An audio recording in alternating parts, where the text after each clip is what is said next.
Ojo. Que Kan Yaman tiene un secreto que te va a dejar helado. Y no es un secreto cualquiera, no. Es algo que le pasó y que ha estado escondiendo. Vaya tela con el actor turco. Estaba yo investigando como siempre, porque sabéis que a mí estas cosas me encantan, y ¡boom! Me encuentro con la noticia. Resulta que Kan Yaman tuvo un accidente bastante chungo hace un tiempo. Y no fue un simple tropezón. Hablamos de algo que le dejó bastante tocado. Se ve que fue hace unos años, antes de que se hiciera mundialmente famoso, pero aún así impacta. ¿Y por qué se cayó tanto? Pues mira, para ser honestos, los famosos suelen querer proyectar una imagen perfecta, ¿verdad? Y un accidente así, que puede ser feo, pues igual no encaja en ese plan. Además, imagínate el revuelo si hubiera salido a la luz en ese momento. Posiblemente habrían puesto el foco en él en lugar de en su carrera. Lo que yo creo que está pasando es que ahora que está en la cima, quizás ha querido salir a la luz esta historia para humanizarse un poco. Ojo, es solo una teoría, pero tiene sentido. Mostrar que también ha pasado por momentos difíciles, que no todo es color de rosa. A veces estas historias hacen que el público conecte más con la persona. Según lo que he leído, fue un accidente de moto.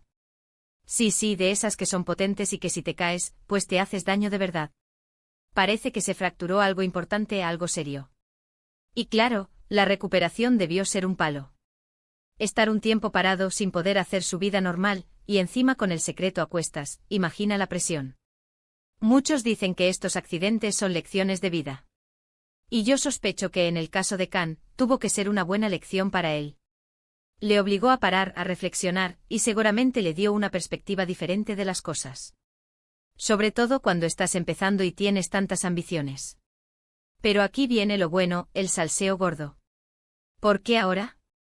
¿Por qué sale esto a la luz justo cuando, bueno, ya sabéis, cuando hay tanta expectación por él y por su vida privada? ¿Será casualidad? Yo no me creo mucho las casualidades en este mundo. Podría ser una estrategia para generar más interés. O quizás simplemente ya se siente lo suficientemente fuerte para compartirlo. Que ya no le afecta tanto y quiere ser más transparente. Es un equilibrio delicado, ¿eh? Mostrar vulnerabilidad sin parecer débil. Lo que sí está claro es que Kan Yaman es un tipo que da de qué hablar, para bien o para mal. Y ahora, con este secreto, más todavía. A mí me da la sensación de que hay algo más detrás de esta historia que todavía no sabemos. Algo que nos contarán en otro momento seguro. ¿Vosotros qué pensáis de que haya tardado tanto en contarlo?